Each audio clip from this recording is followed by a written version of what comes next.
जिस तरह से पूरी दुनिया में मंकी पॉक्स फैल रहा है, यह दुनिया पर एक नया आफत बनकर आया है।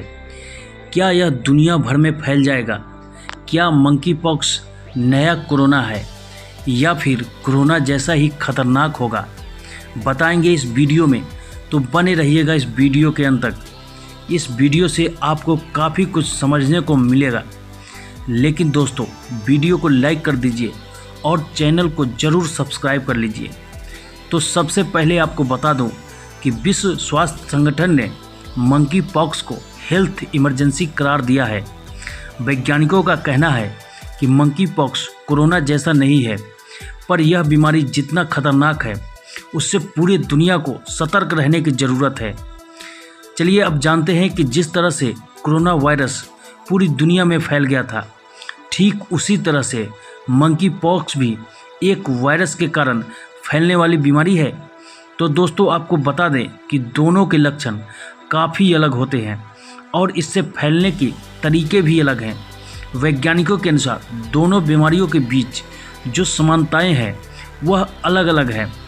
लेकिन कैसे मंकी पॉक्स कोरोना से अलग है, हमें किन बातों की ध्यान रखने की ज़रूरत है, तो आपको बता दूं कि मंकी पॉक्स कोरोना की तरह नया वायरस नहीं है। यह बीमारी 1958 से ही मौजूद है। यह वायरस सबसे पहले डेनमार्क में बंदरों में पाया गया था।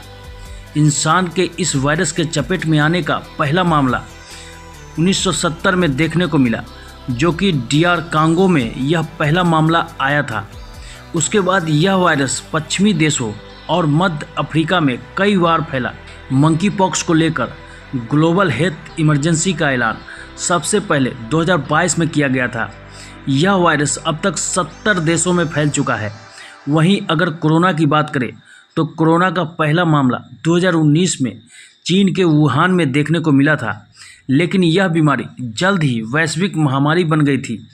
वैज्ञानिकों का कहना है कि दोनों ही वायरसों को वैश्विक हेल्थ इमरजेंसी घोषित कर दिया गया है, लेकिन यह बीमारी कोरोना के जैसा संक्रामक बीमारी नहीं है, जबकि दोनों ही बीमारियां करीबी संपर्क में आने से फैलती है। लेकिन कोरोना ज़्यादा तेज़ी से फैलता है। कोरोना एक ऐसी बीमारी है जो खांसते, छींकते, बोलते और साथ बैठने से भी फैल जाता है। वहीं मंकी पॉक्स किसी संक्रमित व्यक्ति के काफ़ी करीब आने से ही फैलता है।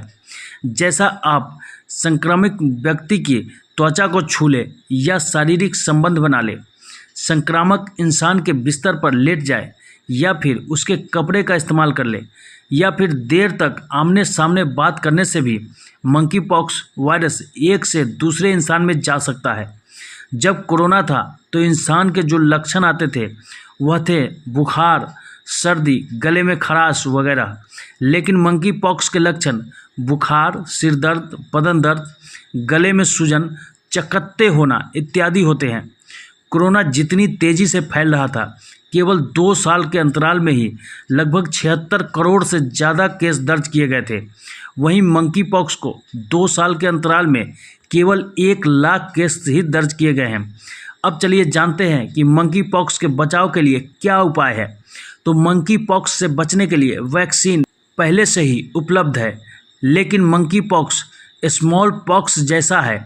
मंकी पॉक्स वैक्सीन के जरिए इसे निपटने का इंतजाम 1980 में ही हो गया था। जिस वैक्सीन से स्मॉल पॉक्स से निपटा जाता है, वही वैक्सीन मंकी पॉक्स से भी बचा सकती है। ख़ास तौर पर जब 2022 में यह बीमारी फैल रही थी, तब यह वैक्सीन काफ़ी उपयोगी साबित हुआ था। जिस तरह से कोरोना वायरस बहुत तेज़ी से फैल रहा था, यह वायरस उतनी तेज़ी से नहीं फैल सकती, जिस वजह से लॉकडाउन या वैक्सीन लगवाने की इसमें बाध्यता नहीं है। लेकिन आपके मन में यह डर जरूर हो सकता है कि मंकी पॉक्स के जब वैश्विक बीमारी बताते हुए इमरजेंसी का ऐलान किया गया, तो कहीं यह हालात 2020 जैसे तो नहीं हो जाएंगे, जब लॉकडाउन लगा दिया गया था और कोरोना वैक्सीन की बाध्यता को लागू कर दिया गया था। हज़ारों लोगों की नौकरी चली गई और हालात काफ़ी मुश्किल हो गए थे। तो आपको बता दें कि ऐसा बिल्कुल नहीं है। मंकी पॉक्स के मामले में यह सब करने की ज़रूरत नहीं है, लेकिन फिर भी हमें सतर्क रहने की ज़रूरत है। अब चलिए जानते हैं कि इससे बचने के लिए हम क्या कर सकते हैं। तो सबसे पहले किसी बीमार आदमी के पास आपको जाने के बाद हमें सैनिटाइज़र से हाथ धोने चाहिए। साथ ही वैक्सीन इसमें काफ़ी मददगार साबित हो सकते हैं। तो दोस्तों, वीडियो कैसी लगी और एम पॉक्स के बारे में आप क्या सोचते हैं, कृपया कमेंट करके ज़रूर बताएं और वीडियो को लाइक कर दें और चैनल को ज़रूर सब्सक्राइब कर लें। बहुत बहुत धन्यवाद दोस्तों।